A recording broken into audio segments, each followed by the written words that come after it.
and we worship you.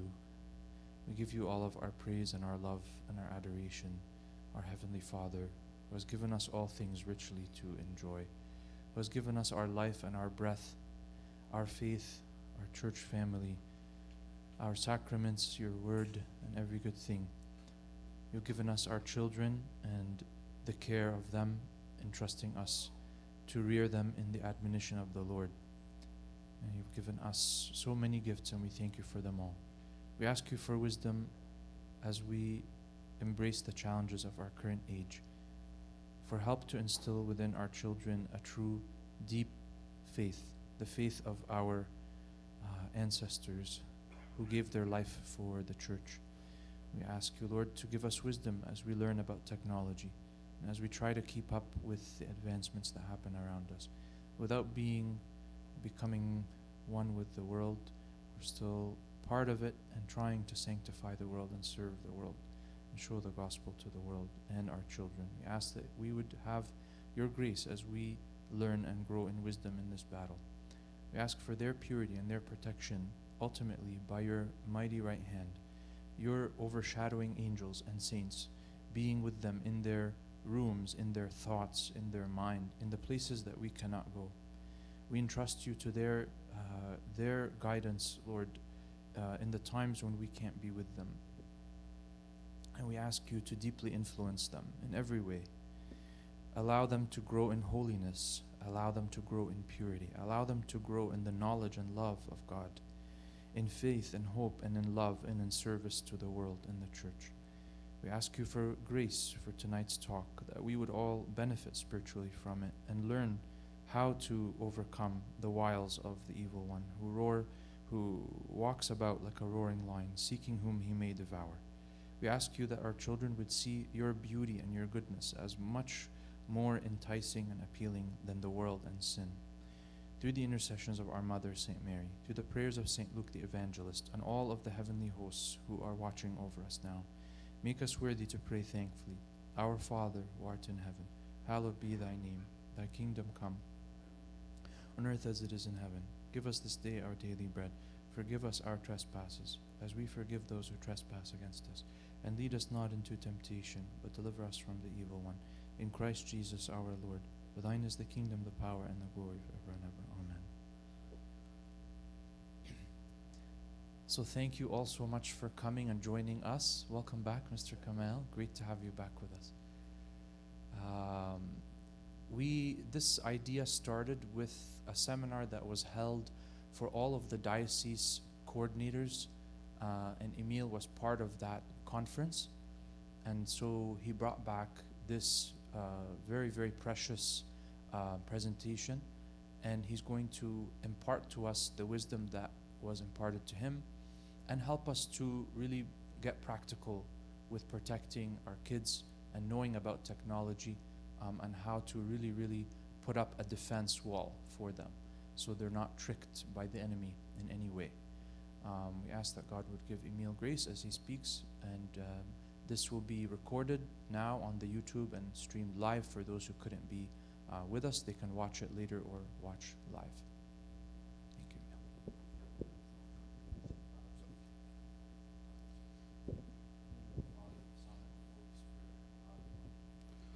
All right. So today, God willing, like Abuna said, we were in the conventions for the coordinator, and then that topic came about: how can we help and protect our children with everything happening around us with the technology? So as we all know, technology has its benefits, right? But before we jump into it, let's go into this. How familiar is this? Right? It's very familiar. We often see kids hanging out together, but instead of spending the time together socializing, they end up spending the time each one on their own device, right?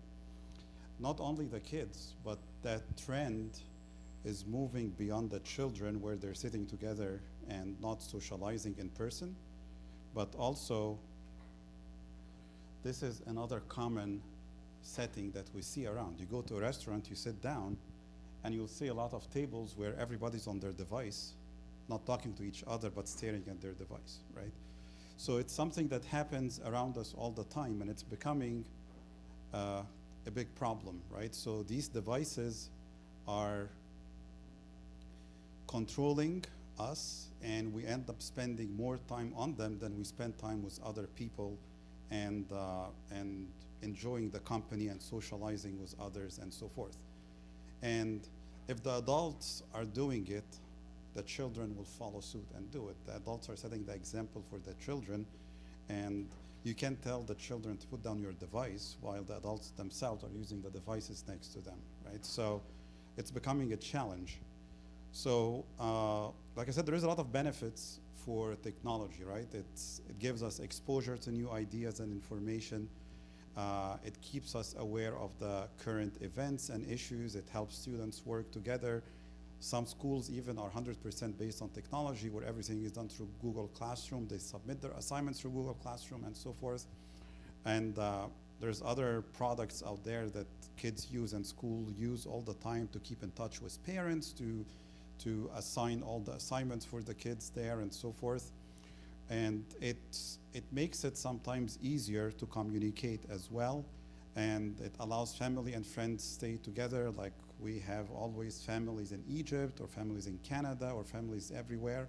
And it's very easy for us to connect now together, whether it's on social media or through other applications like WhatsApp, Instagram, and so forth, right? There is many ways to communicate with families and friends that are not living with us in our community, right?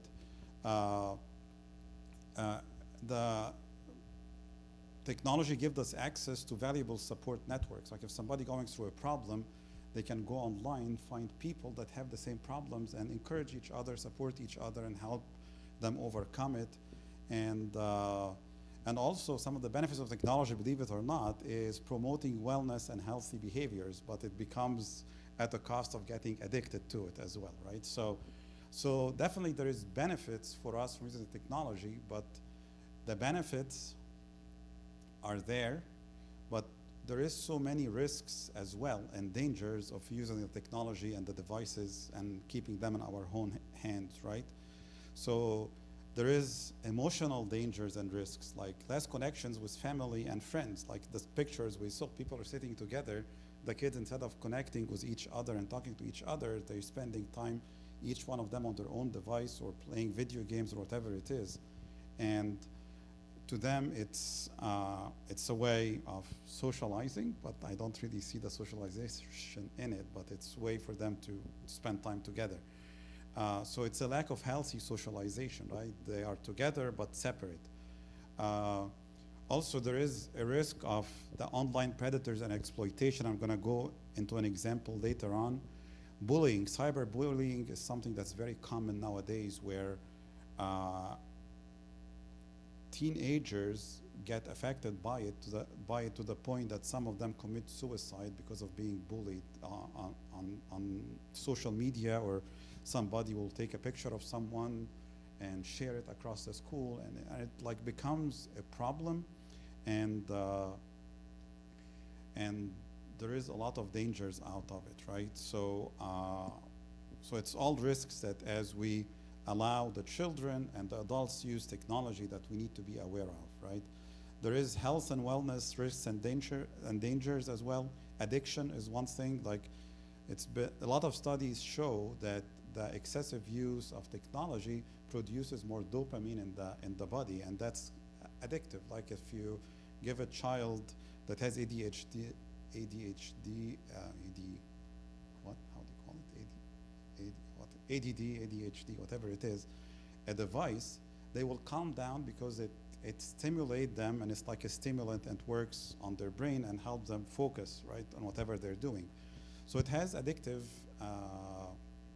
consequences. When kids spend a lot of time using these devices, it's become harder and harder to take it away from them. Like even you take a device from a kid, they sit 2 minutes idle and say, I'm bored, I can't do anything. Like, what can I do? It's boring. Like, and so you tell them it's good to be bored, but they can't relate to becoming bored and doing something useful outside of using technology, right? increased depression and anxiety is tied to the use of technology because of the amount of information at our hands constantly. We're seeing it. It's like you get overwhelmed by everything happening around us. In the past, information was simple. You can see the news once a day, read the newspaper, information is delayed. But nowadays, it's nonstop streaming of information, whether it's good or bad. But majority of it is bad, right? And it just makes people more anxious and depressed.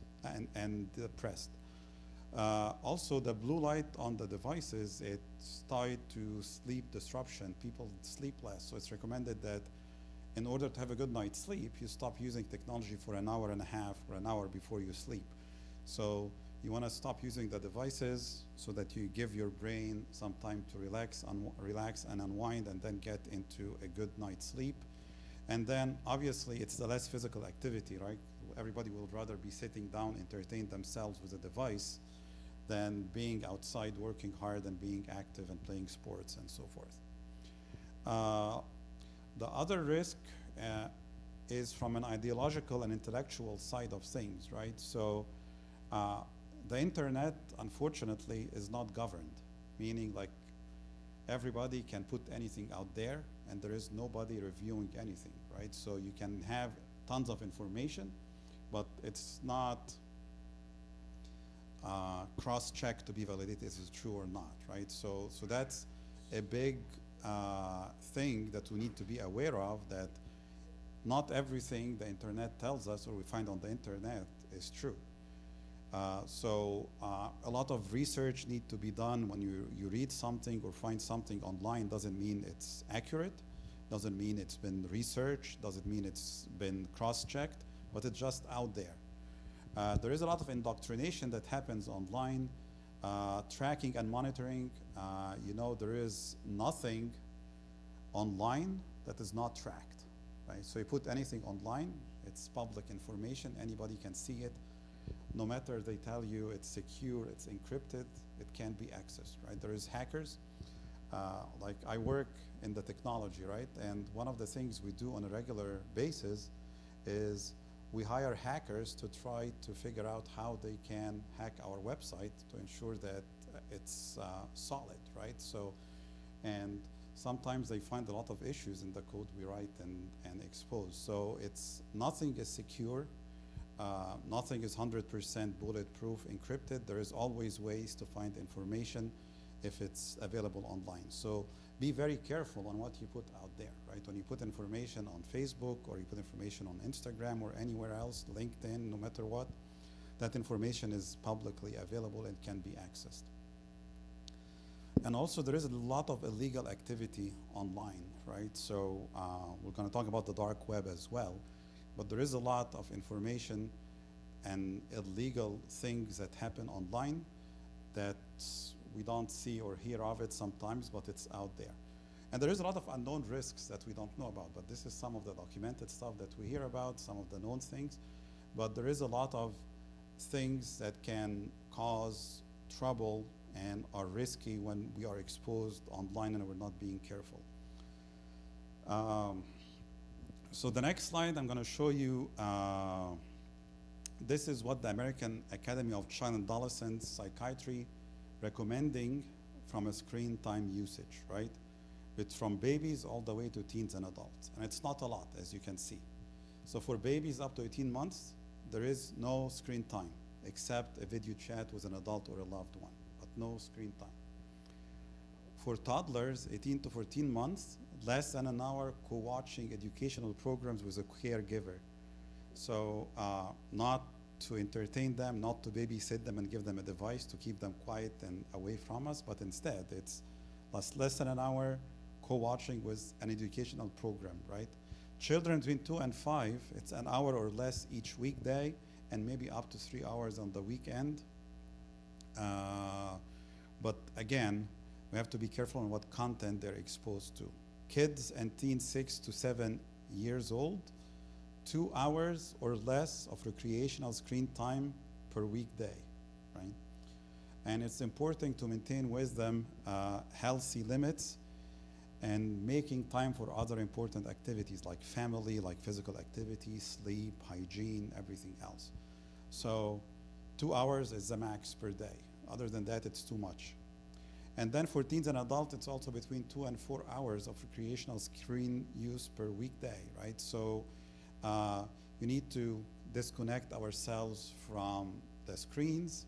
We need to find free times. We need to be able to like slow down and ensure that we're spending time with others, spending time making physical activities, especially at work. If we work in front of a screen all day long, like we need to take all breaks and move away from the screens and so forth.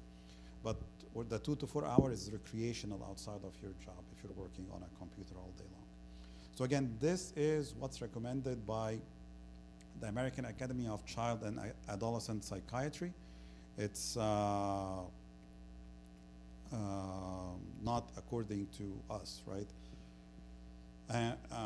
Unfortunately, this is what's recommended, but what happens in reality, according to the CDC, is completely different, right? 6 to 8 years old, they spend 6 hours a day. That's on average. That's how much they spend. I'm sorry?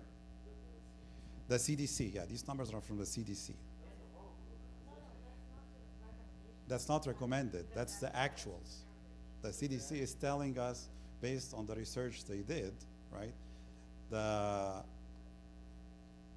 The 6 to 8 years old spend between almost 6 hours a day. Recreational. Just recreational, not school stuff. That's outside of the school material, right?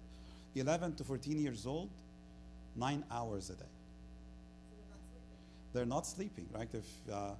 And it's true, like I witness this in my own house. Like if one of the kids have their phone and we didn't take it from them at night, they use it, right? They till 1 or 2 o'clock at night, and if you don't go take the phone, they are up using the phone, right? So it happens, right? So these numbers are the actual numbers that how kids are using the information from it. Now, if you guys, whoever was here 2 or 3 weeks ago when Abuna Jerome was here, do you remember, guys? He gave the sermon, and he gave the example of that kid that not only just his parents were happy that he wasn't causing a lot of trouble, but he was spending a lot of time in his room reading and searching the web and doing things online. And then after he finished high school, he told his parents he's an atheist, right? He doesn't believe in God anymore because of the content he was reading and the information he was getting online. So there is a lot of, not only the addictive part of it, but there is a lot of wrong information, and there is that risk of delivering the wrong teachings and setting the wrong ideology in the kids as well from a young age, right? So that's from an internet perspective and use of the screens and the social media and such. Also, if you say I'm not gonna make my kids use devices, I'm gonna let them watch TV and such, we have to be also very aware of the content that we see online, right? Some of these content is available on PBS and public and on the TV, on everywhere else, but they all push the liberal agenda, right? So Owl House on the top left corner, you can see 2 girls are kissing. You see at the bottom the Danger and Egg. That's also recommended for 6 to 11 years old. You see the rainbow colors everywhere. Arthur on the bottom, like, you know, every one of those shows, there is a lot of like liberal content being pushed, even in a subtle way, to the kids to like get them to like accept the fact that that's okay, right? So so we just need to be aware, right? And that's from that aspect of a content. So that's on the TV, but online, it's a little bit more concerning. Right? Let's talk about these numbers a little bit, right? So these are the top social media and application that's being used today with the youth around us and the kids around us, right? We have the number on top is anybody that ever used this, and the lower one that use it constantly, okay? And that's for kids between the ages of 13 and 17, and that research was done in May 2022. Okay, and that's done by the Pew Research Center, all right? So the first one is YouTube. 95% of the children from the ages 13 to 17 have used YouTube, right? We know they use it for school, use it for everywhere else, right? 19% use it on a regular basis, consistently visit the website and use it. Is there a concern with this? Absolutely.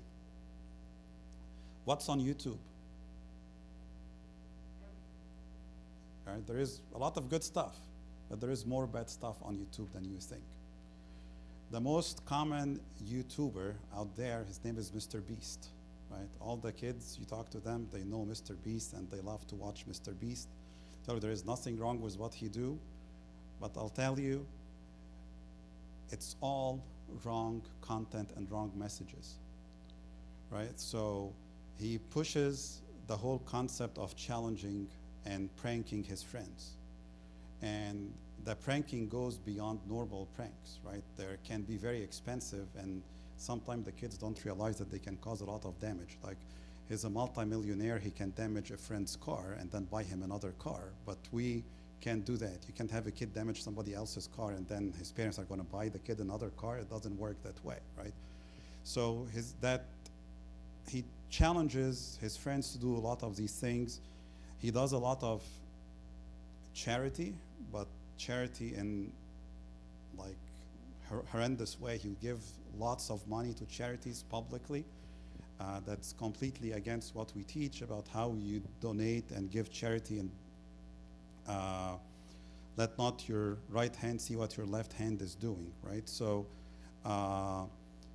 so a lot of kids follow it, and that messages is kind of subtle, but it becomes normal for them to challenge and prank each other and play tricks on each other all the time. And not only that, recently one of the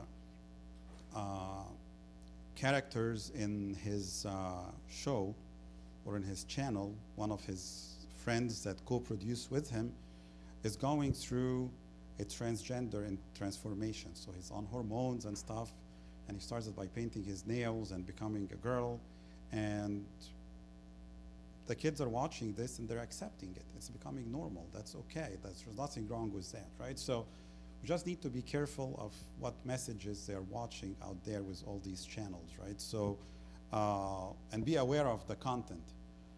The other horrible one is TikTok, right? TikTok, 67% of the teens have been exposed to TikTok, 16% are using it on a regular basis. Instagram, 62 and 10.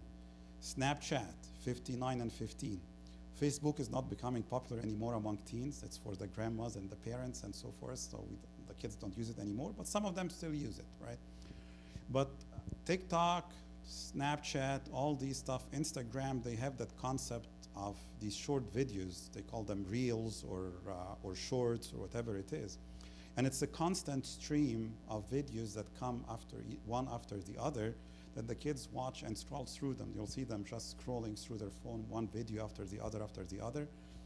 And the content is curated, and it's really based on, there's a lot of technology and algorithms that goes into it. Like, they look at how much time the kid is spending on each video, whether they are replaying it or not, and they capture the interests of the kids. And the goal for them is to get more kids using the apps and spending more time on it. Why is that important to them? Because that's how they make money, through advertisement. So the more eyes on these devices, the more advertisement they will get, the more money they will make. So their goal, yeah.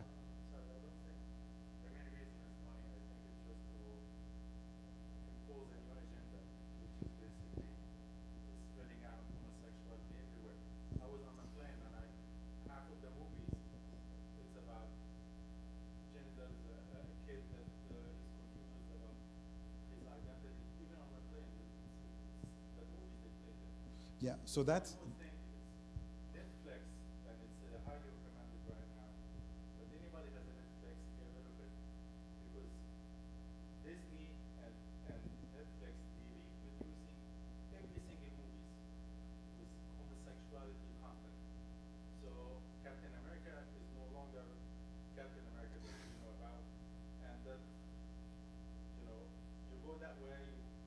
about every movie being produced.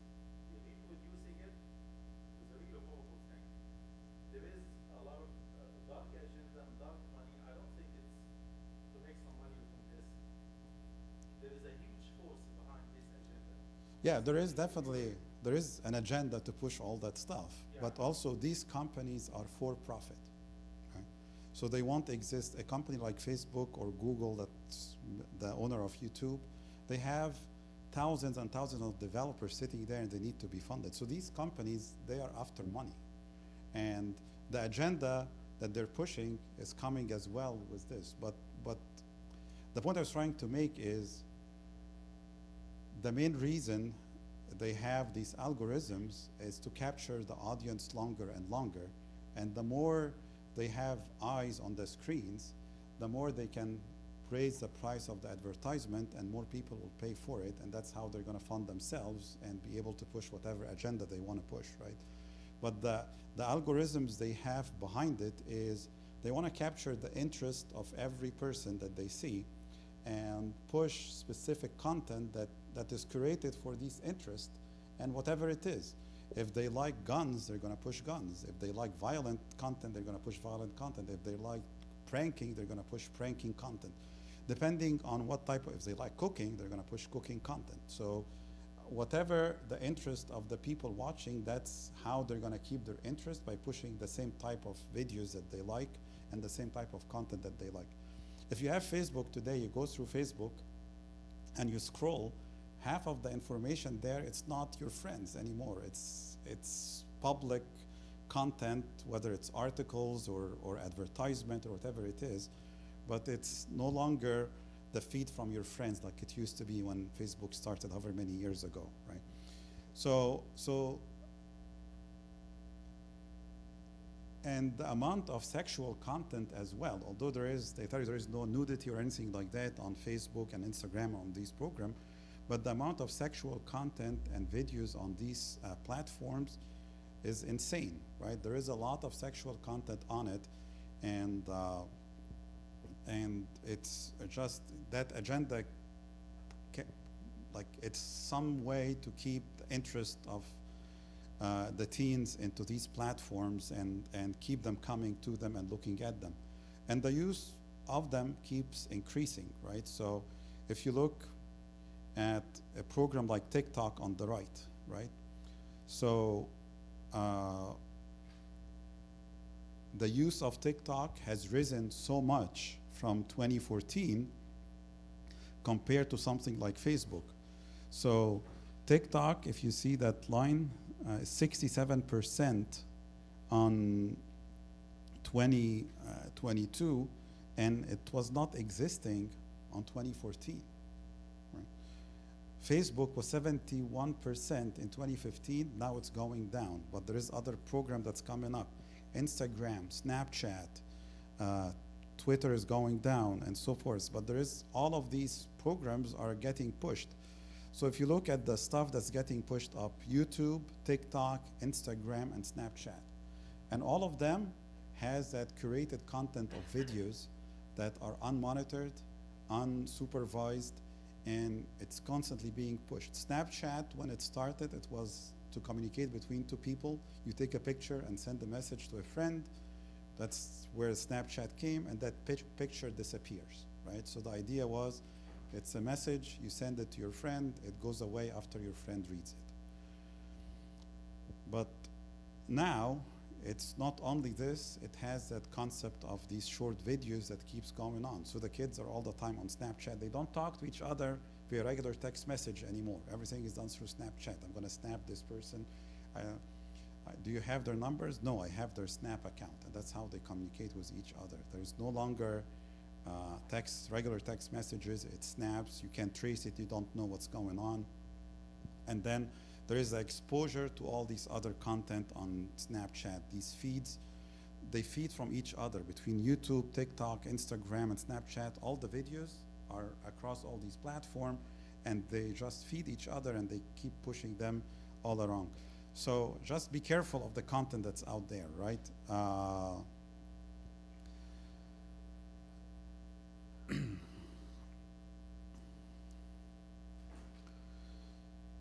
So when we were at the talk, like Abuna Simon mentioned that, Abuna Simon mentioned that tech and social media executives do not let their children use social media accounts.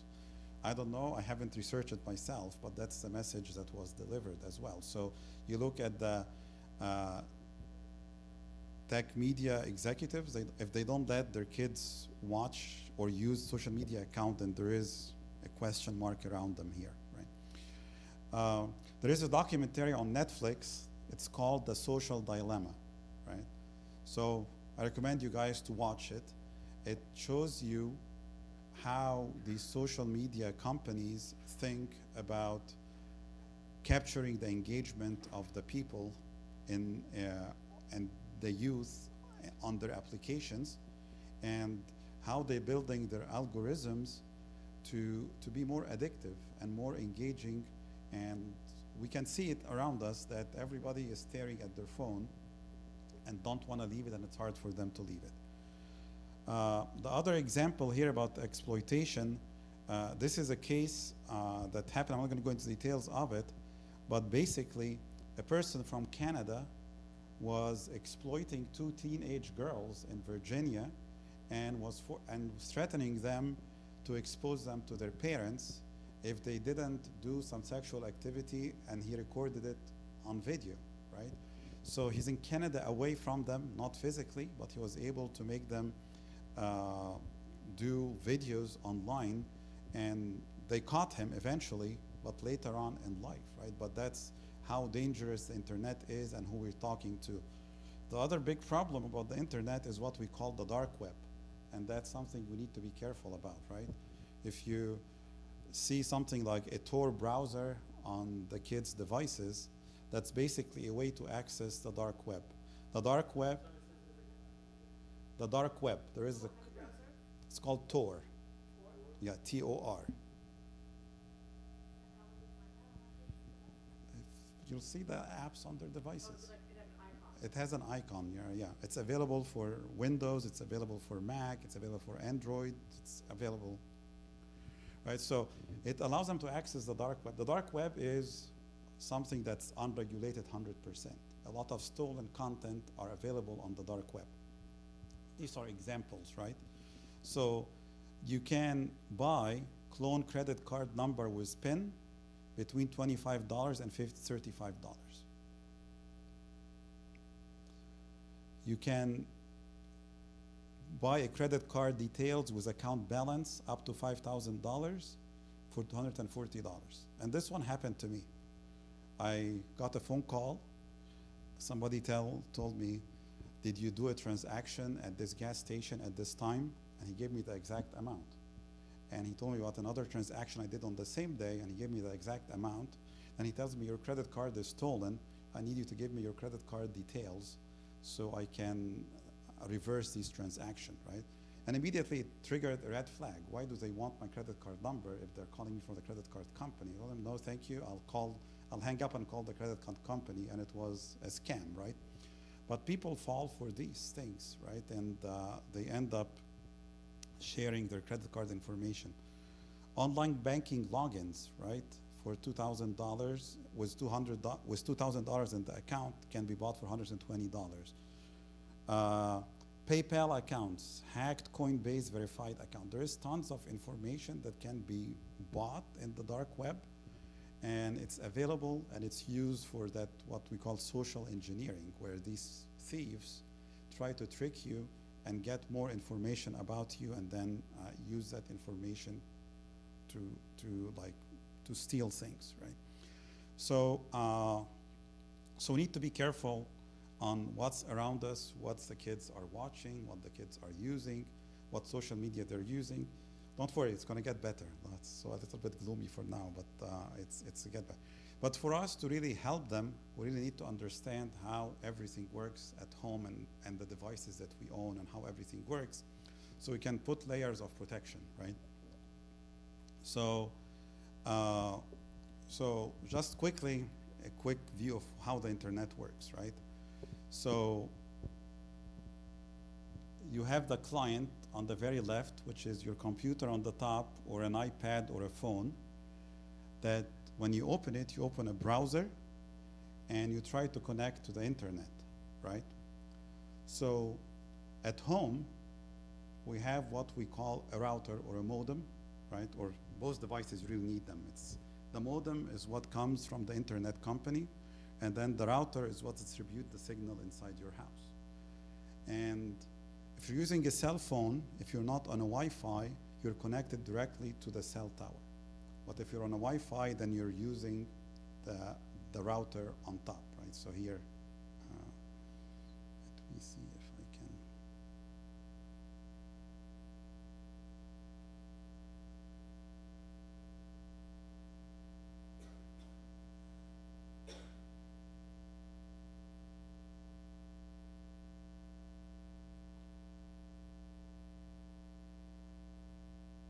So that modem router, what creates a wireless network in the house versus the tower, which is for the cell phone, right? And you can see there are two different devices, okay?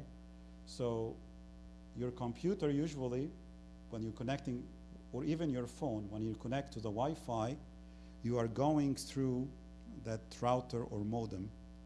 So anything you put control on your router or modem in the house, and any device goes through it, it's going to be governed by whatever that modem have access to.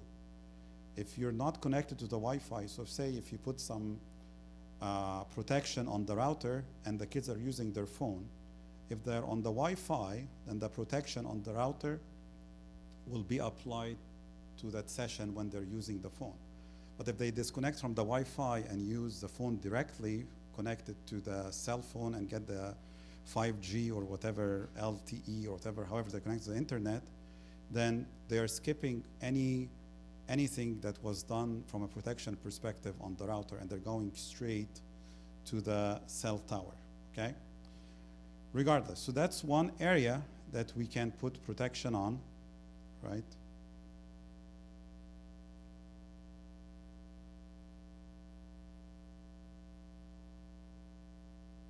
Okay, so I can do it from here. Good. The second area is what we call the DNS. So basically, the DNS is, like, I don't want to be very technical, but it's a dynamic name server. It's basically any website needs to have an address, right? And that address on the internet is called IP address. And if you type google.com, the internet doesn't know what google.com is. So the modem or the cell tower that's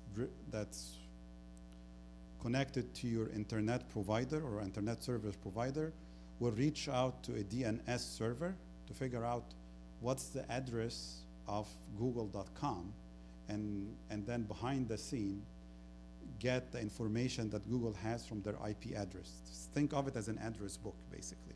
You type the name and it will translate it to an IP address and figure out where to show you the content from there, right? So these DNSs, or every ISP or internet service provider, say you're getting your internet from Comcast or AT&T or whatever it is. The AT&T or Comcast have their own DNS, domain name service. And that DNS is really what connects you to the internet. So there is another layer of protection that you can put on the DNS where you can control what DNS to use. So there is sites like something called OpenDNS where you can go there and block certain content. And you say, okay, I don't want pornography, I don't want gambling, I don't want violence, I don't want dating, whatever it is, I don't want gaming. There is categories that you can select which one you want block, and then you tell your router to use that specific DNS and put some layers of controls on it to protect the internet that's going through that router or that Wi-Fi that you have. No. So that's, again, that's going to be only when you're using the Wi-Fi. So they can turn off the Wi-Fi and use their cell phone network and go through the regular and see the regular content, right? How would you find which DNS? How do you find which DNS? So, To be able to put those locations on there. yeah, I can show you quickly.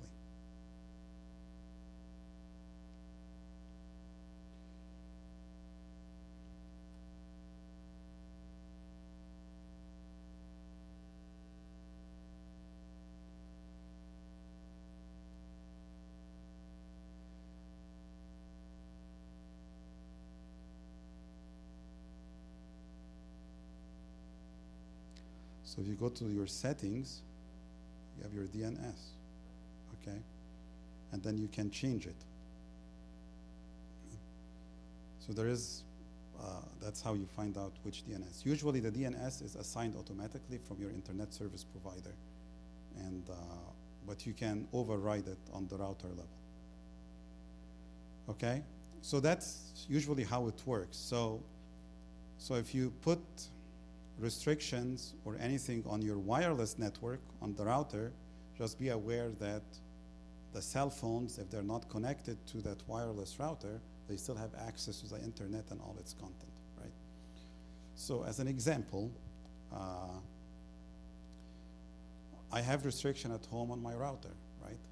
And one of the things I was blocking was YouTube, not knowing that schools use YouTube and it's needed to complete the work. So one of the kids wanted to access YouTube and he couldn't. So what did he do? Instead of coming to me and said, I need to use YouTube because it's needed for school, he connected his hotspot to his laptop and used YouTube, right? So the kids are gonna find ways to go around everything we do, right? But we just need to be aware of what's going on, right? So how I figured out is I saw him using YouTube, and how are you using YouTube? YouTube is blocked. He said, yeah, I needed it for school and I connected my hotspot. He solved his own problem without the need of us. So if we think we're smarter than the kids, unfortunately they're smarter than us. So,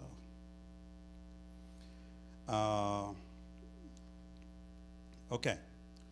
So if we want to talk about what we can do on the devices, so there is a lot of parental controls things, right? So we can put the parental controls on the routers, but like I said, that's any router that we have at home, you can access that router, and the router will have some parental controls limits that you can do it, but that's only limited to your Wi-Fi, right? So if the kids connect to another Wi-Fi, connect to something else, they have access to anything they want. On the phones as well, just trying to be careful of the time. Major companies like AT&T, T-Mobile, Verizon, they have their own parental control versions that you can pay extra dollars for it, and you can get, some sort of parental control on the devices as well, right? Also, there is the ecosystem parental controls. Like if you're using Google, then Google has its own set of parental controls. Apple has its own set of parental controls. So Google, they call it Family Link.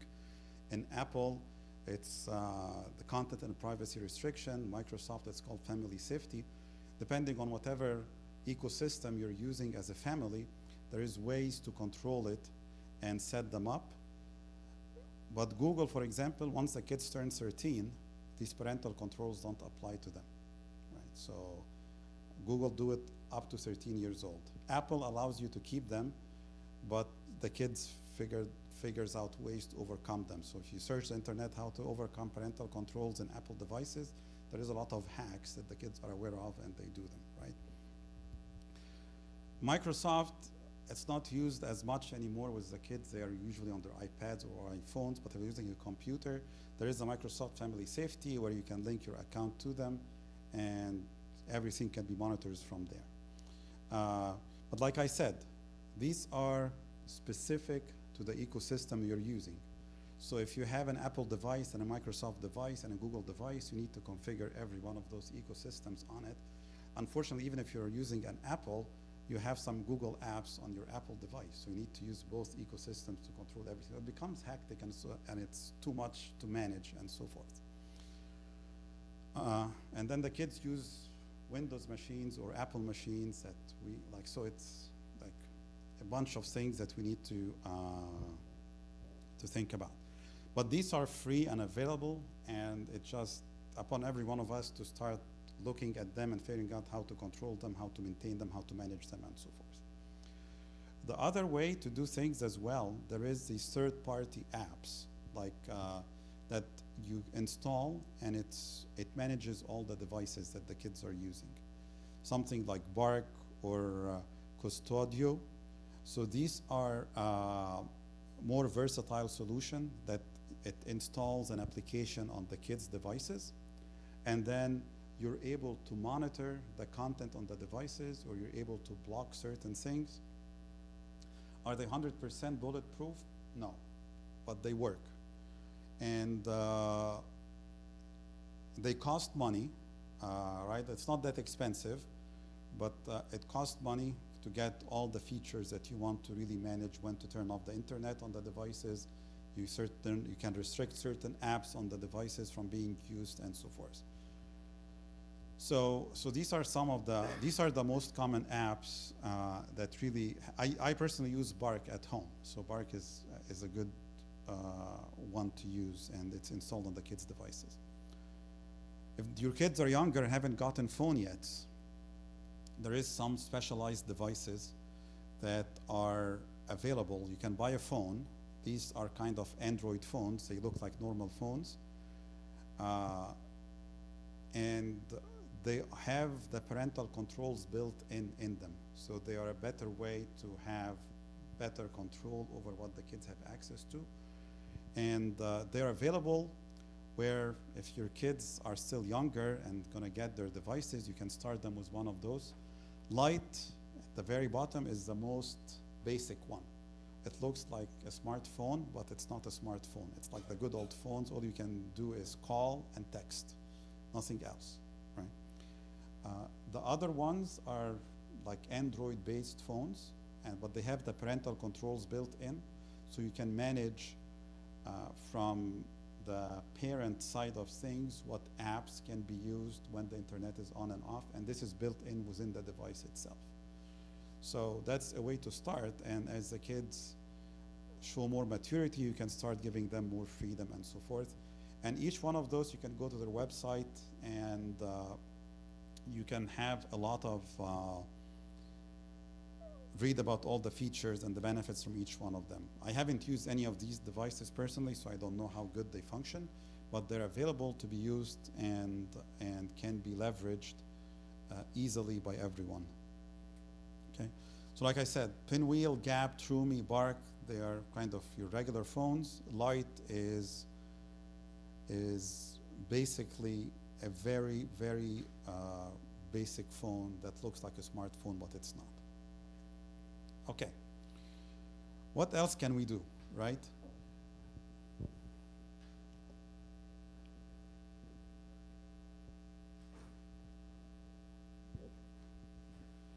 Okay, there is a lot of things that we can do, right, outside of all that stuff, right? Number one, I think, is we have to start early on, right? As the kids are young, we have to talk to them and set the right boundaries and start the right expectations, right? They have to be aware that everything is being monitored. They have to be aware that there is restrictions, and as maturity appears and mature behavior is shown, then they get more access to other stuff. So technology should be a part of the solution, right? It's not the solution. But we have to start early on. We have to talk to the kids and let them aware of the world out there, how dangerous it is.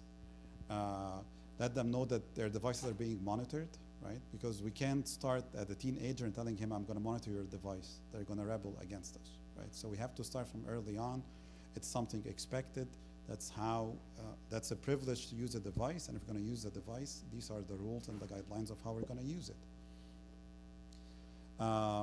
And then, so again, maturity is something that as they show maturity and responsibility, then they can have access to more. And then also, as parents, I think that's the most important one, we need to put down our own devices, right? unfortunately, are tied to our devices as well. And if we're using our devices all the time at home, the kids are going to be using their devices as well because we're not paying attention to them. The other thing is, as we limit the use of technology and access to devices, the kids, we need to replace that with something else that's more beneficial to do with the kids, that's more entertaining, more engaging, more fun with them. So if we tell them don't use your device and leave them, they're going to be bored. So what they're going to do, they're going to end up causing havoc, damage, whatever it is. But we need to replace the time with something productive, something fun, something entertaining, do some activities together, and so forth. And is it easy? Maybe for some, maybe not for some others, but that's something that we have to do. Like we use devices as a babysitting tool because it's an easy way to give them a device and they get out of our hairs and we have peace and quiet, but it comes at a price as well, right? I think that when they put the device down, there's some benefit to just not, kids, for some reason, they feel like they need to be entertained all the time. So I think there's some positive to them actually experiencing that downtime of not having a stimuli from either this, or this. It's gotta be balanced, of course. I can't be every time they're not on the device that they're bored. But there's, because when you, like I've seen, you know, okay, you're not on your device, no TV, none of this stuff right now. And for like the first 5 minutes, it's torturous. You'd think the world was ending. And then after, it's like, oh my gosh, make it stop. And then after like 5 or 10 minutes, then on his own, he's like, well, I'm gonna do this. And it's more creative, it's more, I'm gonna go play outside, I'm gonna get my soccer ball out. So, yes, spending that family time I think is equally important, but I think it's good for them. The kids don't use their imagination like they used to. And they need time and quiet to get those imagination going again. But we as parents have to be like, be able to just grin and bear it during that time that they're having their mental meltdown. 100%. And it also depends on the level, right? So Right. some kids can do it, some kids can't, right? So where is your child in their journey? How much are they relying on the devices and so forth? So there is so many factors that goes into it, right? So again, like, and every child is different. So how your child is going to behave and act is different. Like, so the bottom line is the less devices we introduce to them, the better they're off. The later we can introduce devices and technology, the better we're off. And when we introduce it, it has to be introduced in a gradual manner. We saw the numbers from the recommended times that the kids need to use it. And we have to limit the time and talk to them about it and make them understand. Sometimes as the kids get older, they think they know better than us. They think that we don't know what we're talking about. They think that we are limiting their freedom. They think that we are not doing good for them or we're torturing them and we don't want them to be happy. Whatever it is, the reasons that they think what we're doing for them. But we have to speak to them, explain to them what's going on, why we're doing it. And even if they tell us they're not convinced, I think it's resonating with them somehow and eventually it's gonna bear fruits. So it's actually, it is damaging the brain cells. The scrolling down, it damages your brain cells. And it's actually the targets the memory part in the brain. And that's for every age. It doesn't have to be the little kids only. So, Yeah. The request is wonderful. so it's not only a bad habit. Yeah, absolutely. There is some health issues related to it as well, yes. But as they get older, like, how much can you control realistically, right? You can't take away the device because they need it for school and communication. But they don't wanna give it to you or they don't wanna limit themselves or not self-regulate it as much as they should. So how much of butting heads do you have to, are we expected to do? Like at some point, what are you gonna do other than like pray? Like, trust and pray. Yeah. I'm not a complete loss, is what I'm talking, trust and pray. Like, this was a great presentation, but I still have no idea how to make it flat and it's not. I just think get around it. I'm like, Yeah, they can they- get around everything. Like, They are smarter than they us in that. ignore us. They're older now and they need the physical device, so physically taking it away is hard. We need it for communication, like what in the world are we doing? Yeah, and I think that's a challenge that we have to understand and figure out ways to keep them busy with other stuff away from the technology, right? So if you keep them busy with something else, they're going to use it less and less. And I agree with you, it's very difficult, and as they get older, yeah. Regulating themselves, hopefully. County schools district, they have cut all the service. When they go to school, it's No service. cell phone in They the can't- school. Like I went to the factory the other day for the kids, I don't have service to my phone. That's a good thing. Shut down. Because they see the kids, they go with each other in school. Yeah. When they go to school, it's no more phones for them. Yeah, some schools will take the cell phone even from the kids when they enter the classroom, and then they hand it to them at the end, but they're still using through the hallway. Some schools are blocking all signal. So it depends. Every place is difficult. It's different, right? So, But but that's forced upon them, so when they find a signal, they're gonna be like, oh my God, the Yeah. signal, they're gonna be rushing to find a signal, so that's good, definitely that it helps in that area, but it's the teaching our kids the dangers and how it impacts them, because we can't monitor them 100% of the time, and as they get older, we can't always scroll and see what they're, monitoring, where their websites are going, what they're going to, how much time they're spending on it. So it really is that setting that foundation for them. yeah, absolutely. You have to talk, teach, pray, educate. I think even making the kids together and make them play time together or go somewhere. Yeah, And kids that don't have their phones all the time, and I think this will work. Not, for example, somebody has one child, he's stuck. If he doesn't want to be with the parent, when he doesn't have the phone, like he has to do something. yeah, At definitely. 14 years old, what is he gonna do? Like he's gonna have an imagination? No, he's not gonna have an imagination, because it's not at that age. Only when it's like 5, 6 years old. Socializing, yeah. Socializing is, If you have to socialize the kid, take them to the beach, to the park, do something. yeah. Right. Would I have any other comments you want to add? I'm done. Yeah. So, and like, may God give us all wisdom to be able to deal with what's at our hands. Like, the times have changed. Like, we live in a different world than when we grew up, and the technology keeps moving on, right? Every day there's something new that we can keep up with, right? So I work in technology, and my kids know more than me about technology, right? So it's unfortunate,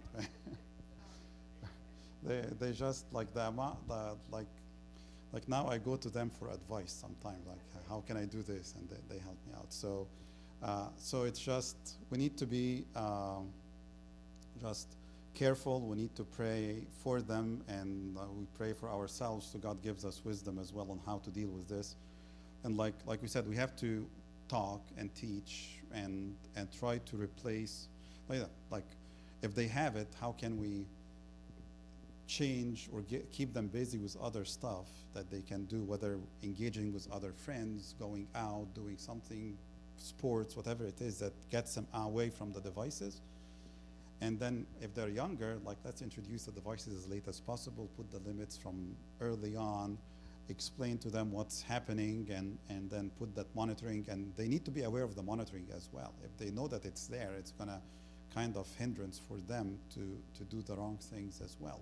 Like apps like Bark and stuff, they send you a daily email with any activity that doesn't sound right. Whether, like the other day, Luke had to write an article about some type of war, and I got an alert from Bark that said a violent document that Luke is writing, because he was writing about war. So it reads the content, or telling you like bullying messages, when sometimes, like, he sent me a message that he was bullying his mom because she was telling him to do something, right? So you're bullying him, something like that, right?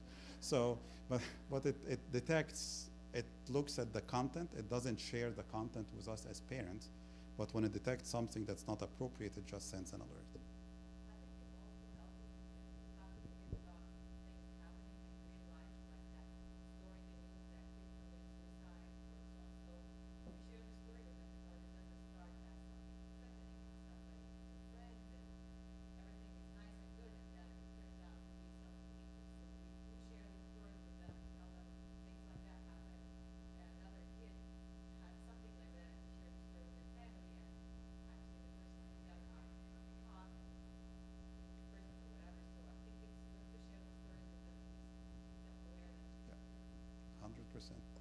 And yeah, we have to keep educating, sharing, telling them, reinstilling the message all the time, because sometimes they don't think with their brains when it's teenage years, right? So they get caught up in the moment and they do things that they're not supposed to do, even they know that it's wrong. It's just end up happening, whether it's peer pressure or just they got caught in the moment or whatever happens. But like definitely we need to keep reinstating the message over and over and over again.